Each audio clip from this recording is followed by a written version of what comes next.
Well, what a week for White Sox fans, and it's only Wednesday.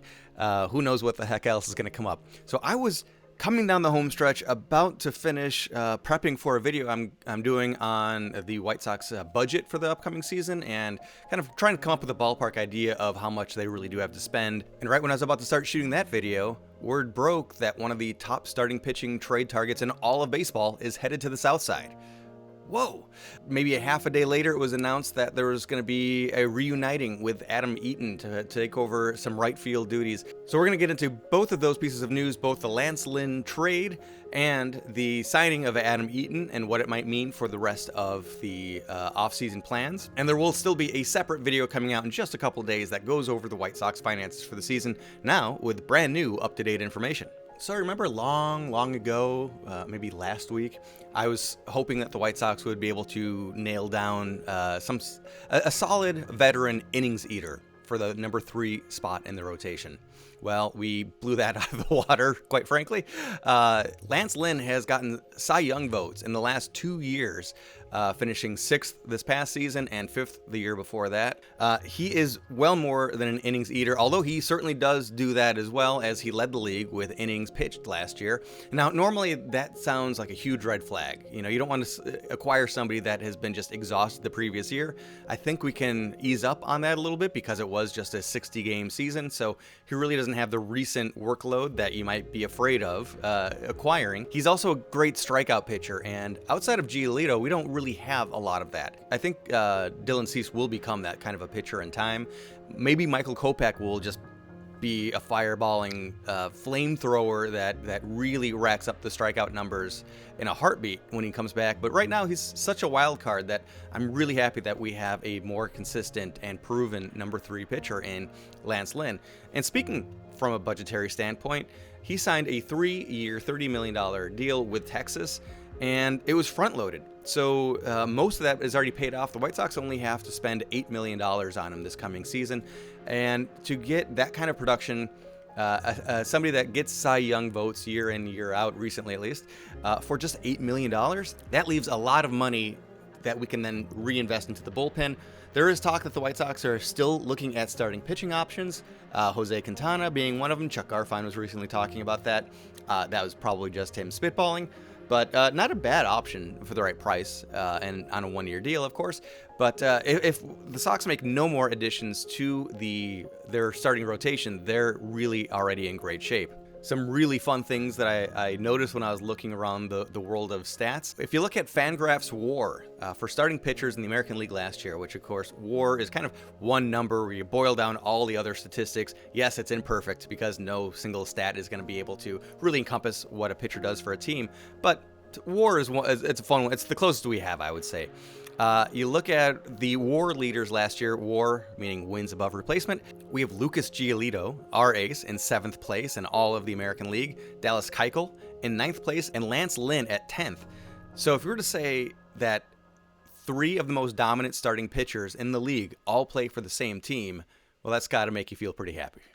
And I certainly do. And similarly, if you look at the Cy Young voting for this past year for the American League, we have Dallas Keuchel in 5th place, Lance Lynn in 6th, and Lucas Giolito in 7th. So, if you're more comfortable saying that 3 of the top 7 players all pitch for the same team, yeah, you're happy.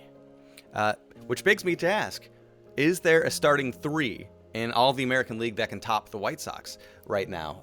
The answer might very well be yes. Cleveland is always dominant when it comes to starting pitching, but I definitely want to hear what you think the top 3 are. And there are certainly cases when you look around all of baseball, like Kershaw and Buehler, their 1 and 2 is so dominant that even if their number 3 sucks, they're still maybe overall better than the White Sox top 3. But still, this is coming from a really great position. Also, I always say that Giolito is a very, very reliable pitcher, and he's not that dominant pitcher like a Randy Johnson or vintage Nolan Ryan, but he will, or even Shane Bieber, by all means. Shane Bieber is incredible, and Kenta Maeda, even Yu Darvish last year was crazy dominant. Giolito, unless he's throwing a no-hitter, is not really dominant, but he is just reliable and consistent, and you know, maybe he's not as flashy, but still completely the right person to be leading your team. Acquiring 1 season of Lance Lynn does not come cheap.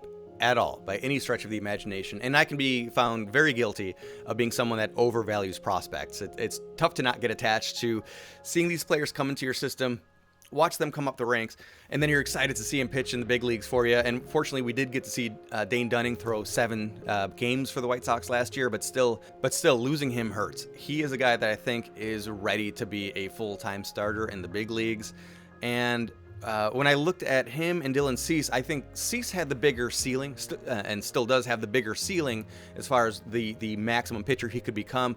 But Dane Dunning seemed a bit more polished and just kind of ready to be a very solid back of the rotation guy immediately, which is something that, we'll definitely miss him after this year, because again, we only have Lance Lynn for 1 year, and the Rangers will have Dane Dunning for at least 5 years, maybe 6. But absolutely, in the long run, Dane Dunning will be a much bigger impact for the Rangers in the near future, whereas Lance Lynn is all about this 1 year and how much can he give and how much can he lead.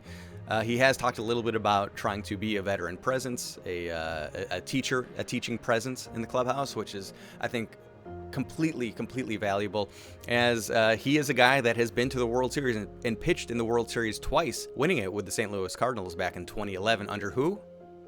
Tony La Russa. Small world, huh? Even smaller world, let's look back at the trade that brought Dane Dunning to the White Sox in the first place. It was with the Washington Nationals. We had a really good, solid right fielder, and we were in cost-cutting mode, time to rebuild mode, so we traded a guy named Adam Eaton out to Washington in exchange for Lucas Giolito, who of course has become one of the top pitchers in baseball.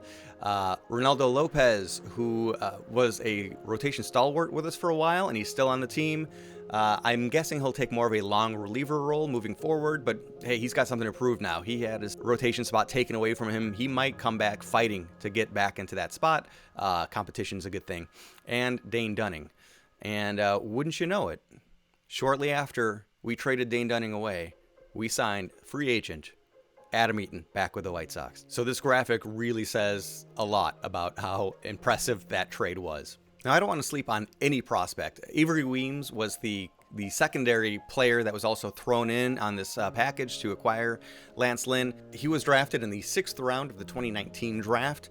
He did play in the Arizona Fall League, which is the league for very low-level guys, but people that have high ceilings, people that the organizations believe in. So the fact that he was even in the Arizona Fall League speaks volumes. He was recruited by the White Sox, who had an eye on him for a long time. He threw kind of terribly, apparently, in college. Put up a 7.15 ERA in his final year, but the Sox saw something in him where they said, we can work with this guy. And in a little bit of time in rookie ball, he started to turn things around. Now, I am way more acceptable with giving away, I shouldn't say giving away, but trading away a very, very low-level player. When I say at low level, it's just speaking about where he's at in the minor league system. He was only at rookie ball so far. And because so much can happen between rookie ball and the major leagues, maybe he would hit his talent plateau and not be able to get out of Double-A. Of course, there's injuries that can happen and just end a career. So this guy's still several years away, but still an intriguing prospect that the Rangers picked up. They're really doing a good job immediately starting to refill their farm system. We can't sleep on the fact that, and I know people don't love ERA as being a great estimator of one's talent. However, Lance Lynn was able to put up really solid ERAs in Texas, in a hitter's ballpark. So that should translate very well to the South Side. I would always get nervous, and it turned out rightfully so, when we were always acquiring pitchers from the San Diego Padres, where they pitched in this huge cavernous ballpark. Well, they're coming to a much smaller ballpark, and it didn't always look good. James Shields. Really quickly, from a top prospects standpoint, as the Sox traded away Dane Dunning, who was our number 5, maybe our number 6 prospect, depending on what list you're looking at. As he goes to Texas, he immediately becomes their number 3 prospect. We still have our number 2 prospect is Michael Kopech. We still have Garrett Crochet, talk about exciting, at number 4. Jared Kelly, 5. Jonathan Stever, 6. Not all of these guys are going to pan out. Matthew Thompson is at 7. But we still do have some good pitchers, some higher-end prospects in our immediate farm system. So if you remember from my last video, I was advocating that the White Sox maybe go out and try to sign free agent Masahiro Tanaka. Still, on paper, that would have been awesome. And maybe they will, but they don't need to anymore. And I was putting the price tag up there, provided by Fangraphs, an estimate of $15 to $18 million. Well, we filled that role with just having spent $8 million, not 18.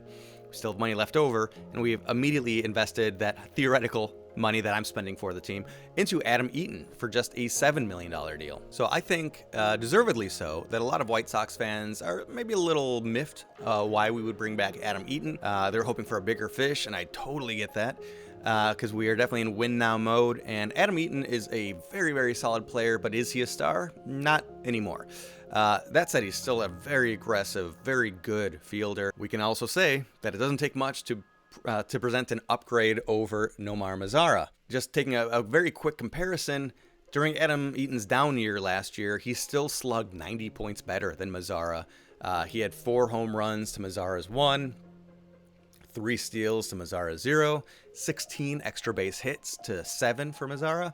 And it's not because there was a drastic difference in the number of plate appearances. Adam Eaton did have more, but it was 176 to 149. And also, let's keep in mind that Mazara's number of 149, a little bit that was depressed because he was sick at the beginning of the year, but also we stopped putting him in games because Adam Engel was easily outperforming him. Still do want to give a shout out. Mazara did do well in the playoffs. He was 3 for 6 with a double and 2 RBIs. Definitely his best baseball. He saved it for the playoffs when it really, really counted.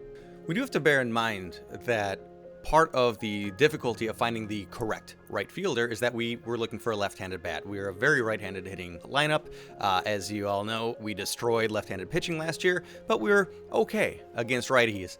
Adam Eaton could hopefully provide some balance to that. But really interestingly, if you look back at Adam Engel's year last year, his splits are not very different. So I might think, well, we don't really need a platoon partner. If we're only going to get Adam Eaton, is it worth getting anybody at all? If you look back at Engel's 2020 splits, but if you only look at 2019, there you see the drastic difference. 201 against righties and 313 against lefties.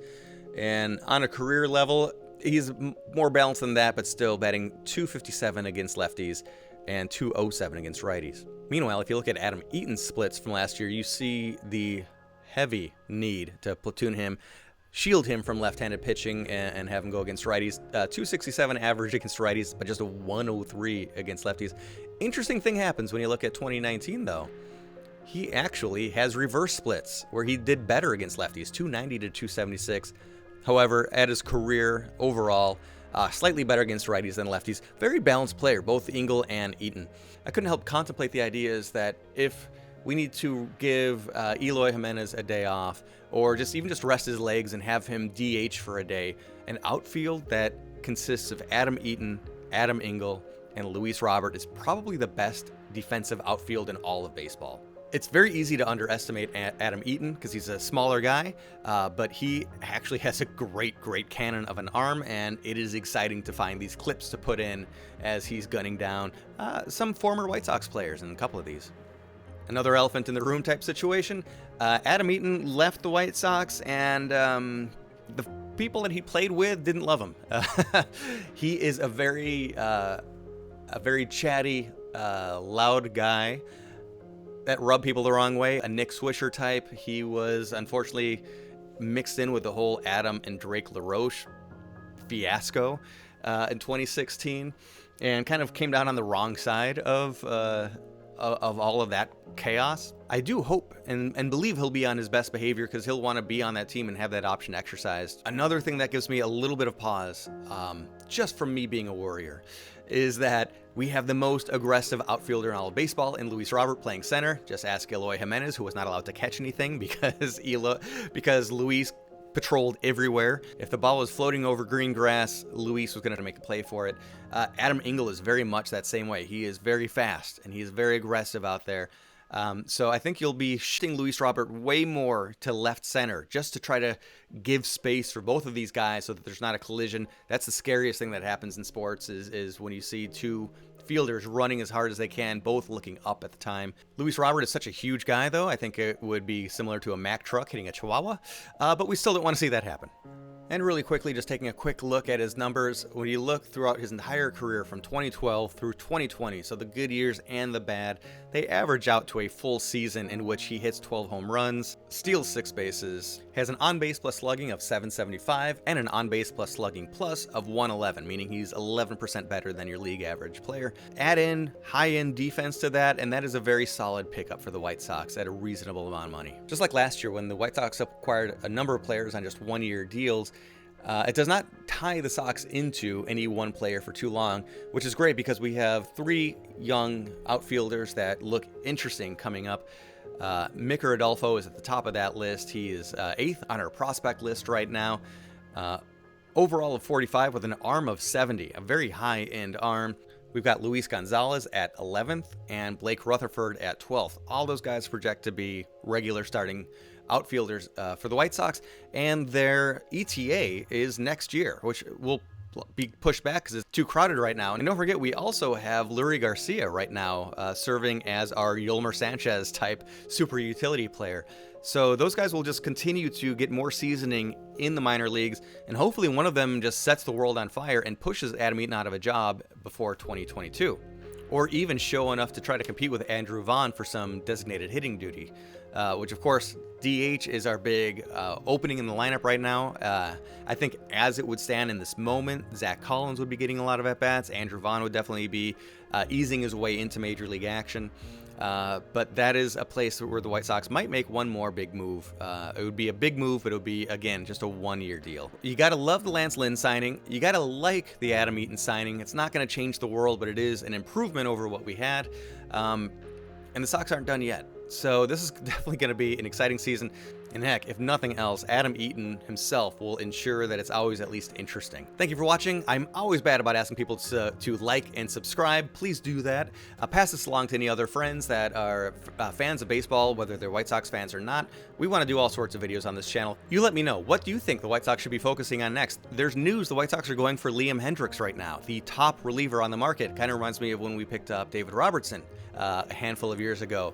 And that's exciting to think that they're really going to invest in the bullpen, which is something that I really want them to bring in 2 high-end arms. I was thinking bring back Colomé, add in maybe Brad Hand or Kirby Yates, but man alive, I'll take Liam Hendriks, especially because we were able to save so much money on the starting pitching front right now. That's the great thing about paying attention to how what the budget is.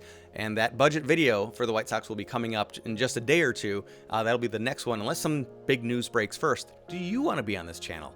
Do you want to be talking about your own team right here?